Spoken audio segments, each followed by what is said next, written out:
My name is Jack Aspinall, and when the war started in 1939, I was 10 years old, living in Blackpool. You did mention you had some siblings. Yeah, I had one. Yeah, can you mention sister? those? I have a sister who was 2 years older than me, who was wise to the ways of the world, and usually guided me when I was just a lad, and I would be guided along very much by my elder sister. So she looked after you? Yeah, yeah. Well, she had to. Everybody else. My father died. My mother was out at work, particularly during the war. Okay. And what was it like growing up in Blackpool? Well, Blackpool was a very jolly place to be. There was always something going on, even in what was called the out-of-season period. There would be plenty of activity for young people, and it was a seaside resort, obviously, dominated probably by what was then the annual week's holiday, which each of the cotton works and the cotton factories had, and everybody went on holiday together at the same time. And it was a kind of almost routine. You had to go on the Wakes Week. It was known as the Wakes Week, and that you were away enjoying yourself that time. And what were your interests as a child? Did you get up to anything maybe you shouldn't have? Or? I don't think there was any particular thing. I mean, we got into mischief like everybody, particularly the young boys. And I do remember that my father used to, was really rather anxious that we learnt our lessons and did our studies rather than running around on the street. So we were strictly controlled in our youth activities. Okay. So now moving into the build-up to the war, what can you remember about the actual build-up before the outbreak? I can remember that there was a lot of interest in the way in which preparations were being made, even before the war actually started on the 3rd of September.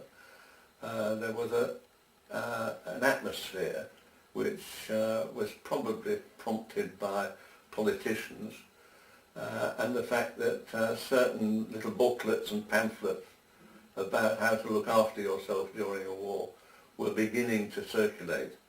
And this all came to a head, obviously, after the 3rd of September in 1939. For the actual outbreak, what do you remember about that? Well, I remember very much the announcement on the radio, which the Prime Minister made at the time, because we were seated around the radio, which was our primary means of communication in those days. So the whole family was sitting around listening to the Prime Minister's declaration that we were then at war with Germany. And I do remember that particularly well. My sister started to cry. Okay, so it was a bit of a shock to the system to you? Well, for me, no, not so exciting. It's for me, I think probably at 10 years old, I was probably quite excited at the thought of soldiers and marching around and I hadn't learnt my lesson by then. And do you remember how your sister felt? I do remember she was upset. The thought of war for her, she was very much of a humanist, and any thought of conflict she would shy away from. Do you recall the Battle of Britain? Yes, I do. From time to time we saw aircraft flying over even our place, which is a long way away from where the main battle took place. But because we were on the coast line, we saw frequently service aircraft from Coastal Command as well as from Fighter Command. Did you ever worry about what might happen to your family when the war broke out? To be quite honest, no, I don't think I did. My father died very shortly after the time we're talking about. And my mother was Preston, once my sister and I had reached a reasonable age, she was drafted into war work, and then we had to look after ourselves. But that was some 2 or 3 years later. Okay, and what was the community mood like? Did they pull together? Any characters you remember? What was really quite interesting was that the way that shortages started to appear, and certain things became rationed, and this spread in a sort of very widespread way, and suddenly things like furniture, for example, and clothing were all rationed, and you couldn't just go into a shop and buy what you wanted. And, people, for example, if a lady was getting married, the whole family would probably contribute clothing coupons in order that she could get a decent set of clothes to go away in. That sort of thing was going on. So there was quite a lot of community spirit, and I think probably more noticeable in those shortage areas. Okay. Did you experience any hoarding or black market? Well, yes. What was interesting, I think, is that it was considered to be all right to, for example, if you worked in an aircraft factory, you could make a cigarette lighter very cheaply and very easily when the foreman wasn't looking, and that was considered to be all right. I know that ladies made underwear out of parachute silk, and that was all right, but there was generally a feeling against black marketeers, that is, people who made financial profit from doing things underhand. You mentioned about the army training depots in Stanley Park, and the girls loved the dance halls. Can you tell me anything more about that? Well, I mean, from the local girls' point of view, remembering that there were very few women in the services in those days, from the local girls' point of view, there was a wonderful supply of young men, all of whom had got a certain amount of money, not a lot of money, but they got some money to spend. And then the Americans arrived on the scene, around about 42, and of course they came with lots and lots of money, and the girls were twice as happy with the Americans. Okay, and you mentioned you were in the Scouts, and yes. The Scout Hall was turned over. Could you talk it was sponsored by the church, obviously, and it was in the church buildings, and the RAF took over the church buildings for storage of all sorts of things.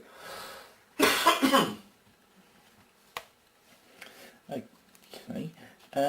So thinking back then, what was your day-to-day living conditions? Was it quite good? Well, as the war developed, there were shortages, and we had to deal with unusual bits of food that suddenly appeared on the market, like I forget what they called it. It was like a solid piece of egg, which you got in, what was it, dried egg, that was it, dried egg. And certain things disappeared completely from the shops.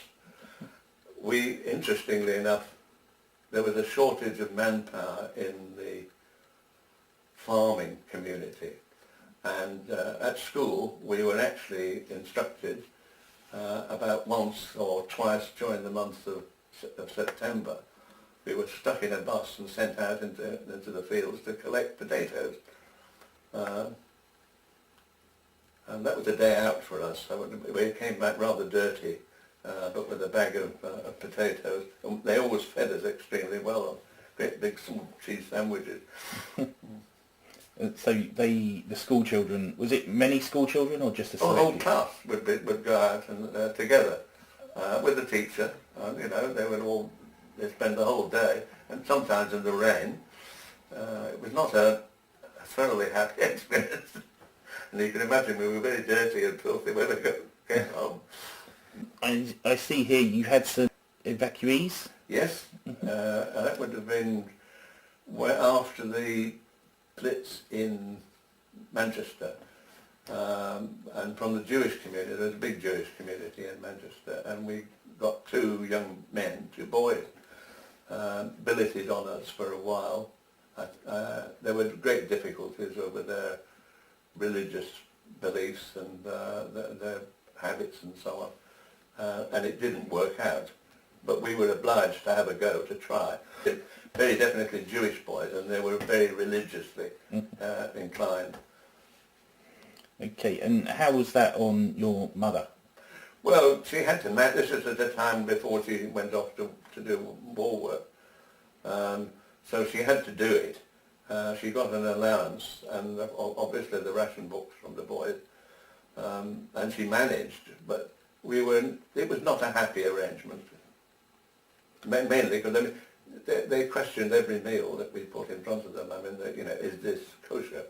And frankly, it wasn't. Yeah, I can understand. You get what you're given. Yeah. So, whilst the war was going on, how did you get your information? Was it TV, radio, newspapers? No TV, don't forget. Radio. We listened to the 6 o'clock news every day, and I think I made a little comment about it did wonders for our geography, because we then made little flags out of pins and things, and when we heard where the battles were, we'd stick little flags in the places. So it actually improved my geography wonderfully well. You had to make your own amusement. You'll appreciate. There were a lot of youth clubs in those days, many more than there are now, and young people in, say, 13, 14, 15 were given perhaps rather more license than they get today, because we weren't so afraid of people doing nasty things to children. So, I mean, my the rules of the household were I was allowed out until about 9:30, and on a weekend perhaps at 10 o'clock would be all right. And I had a bicycle, obviously, because when I joined the messenger service, I rode to school every day. It's several miles. It was must have been about 4 or 5 miles to school. I had to ride because it was absolutely at the other end of the town, and we weren't worried about that. I mean, there was hardly any traffic on the roads in those days, so easy to do, really. So in 1942, I see that's when you joined the Civil Defence Messenger Service. For people that have no idea what that is, could you describe what you had to do? Well, yeah, it was organised by the Civil Defence authorities, who realised that if the phones went out of action, they would be in a bit of a pickle. So they set up this organisation of lads, and there were two groups of them. We had people like myself who were 13, 14, 15, all with bicycles, and there was another group of young men who were apprentices, who worked mainly at the aircraft. So there was a big aircraft factory in Blackpool, building bombers, and they were on what was called a licence not to join the services, but they had to join either the Civil Defence or the Home Guard, and they opted for Civil Defence, which was less military and less sort of oppressive, as it were. As young men, they had a better time. They got a ration of petrol for their motorbikes, and they had motorcycles of all kinds and shapes in those days. And for me, it was a great asset, because I learned to ride the motorbike, and I also learned how to drive.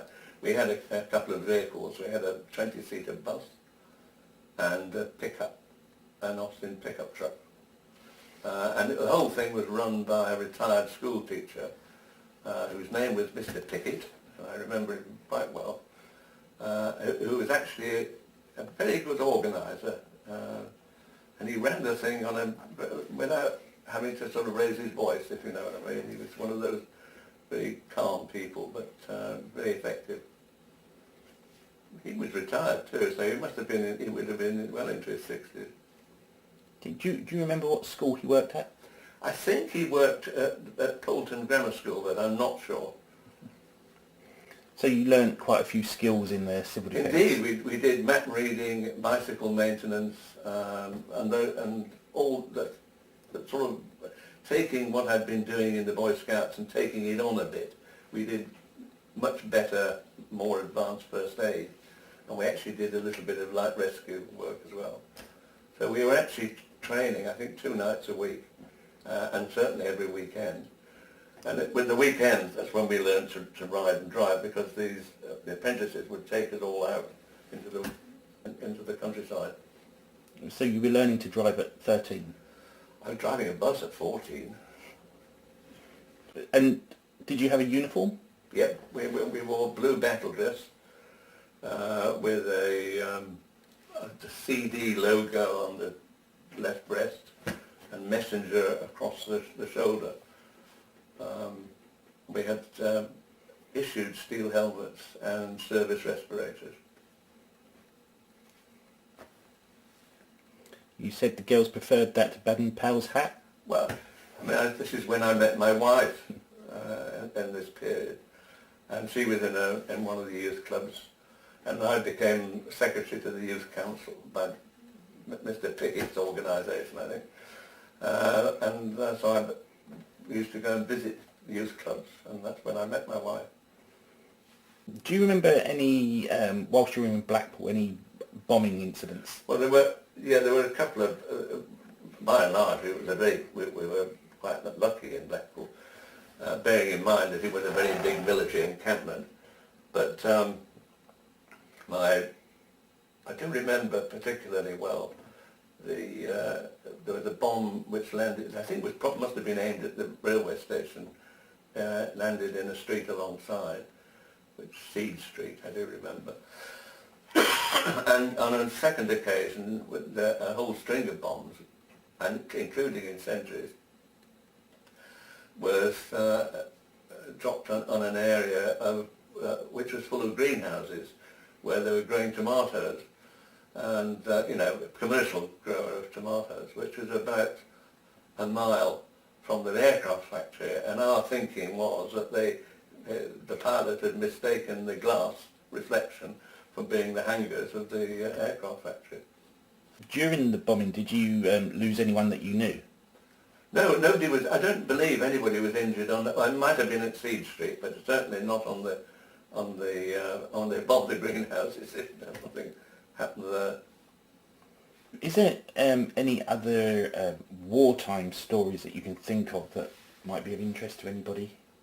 And the school was having difficulty because all the male masters had all gone off to the war. So we had some retired people coming back to work, and some ladies, where normally it was very much a boys' school. So it was the school it was difficult for the headmaster to keep the thing ticking over, I'm sure. I know all the young chaps had all disappeared, and there were a couple of old boys who'd been in the First World War still teaching, and they would occasionally interrupt a lesson and let you know a little bit about what they'd been up to and how it reflected on what was happening at the time. Okay, so moving on to the end of the war then, do you remember where you were when you heard it was the end? Well, no, because we were able to see it coming, to be quite honest. I mean, we all knew what was happening. There were various surrender ceremonies going on, and arrangements were broadcast, and we knew what was happening. So it wasn't a surprise. It had been obvious for quite a long time that the Germans would have to pack in, because they couldn't push on any further. And I think I won't say that people were fed up with the war, but certainly they were looking forward to getting it over, and having a really good party when it was all over. We did have parades. We had victory parades in the town, and I remember I was with my gang of civil defence things. We all paraded together with the scouts and the guides and the cubs and everybody. All the cadets were paraded down through the town, and I know we took the salute at the mayor took the salute, I think, in the town square sort of thing. I guess you was all in uniform there. We were then, yes. That was probably about the last time I was wearing uniform. So the public reaction was quite good, victory parades, all of that sort of thing, and then I guess you just settled back into normal life? No, it wasn't as easy as that, because we went through a period of great austerity, which you're probably too going to remember. But there was a shortage of just about everything. And there was a problem with jobs, because servicemen were coming back from the forces and finding that there was no work, or it was much more difficult, or they were getting less pay, or various problems arose. So it was not a thoroughly happy time. There was a lot of adjustment to be made. And in a way, the government were very sensible, because it was phased over quite a long period, and there was no immediate shut off of the war, and now we're at peace sort of thing. There was nothing like that. It was, it's going to be difficult, but there were such shortages, and I was, at this point, of course, I was waiting to join the army. I'd be, say, 17 years old and having to go when I was 18. Do you think it was the war that encouraged you, that made you want to do that? No, I had intended to join the services anyway. I felt that inclined to do that, and I had my eyes at one time were set on the Navy. But when I was called up into the army, I quite enjoyed it. Actually, I must admit that I was a private soldier in an infantry unit, but people were helpful, and I found the army quite sympathetic, if you like, and particularly because I could drive, and young men at 18, by and large, could not drive. So the first job I got was to be a driving instructor at the age of 18, and they gave me a 3-ton truck and said, go and drive that. It was from that that I took a commission into the Royal Artillery, in fact, in the first instance. I was a gunner officer. And I spent a year learning how to be an officer, if you like. Do you think about the war much? I have probably more lately, because there seems to be more interest. For example, yourself doing what you're doing now. People have rather forgotten about it, or put it at the back of their mind. And I spent a year of my life learning how to do this stuff. And then that was my career. Okay, that's great. Would you have any one thought you'd like to share with a future generation about war? There's no such thing as a quiet little war. Whatever it is, it can be very, very bloody. Korean War, for example, was about the bloodiest we've had since 1949.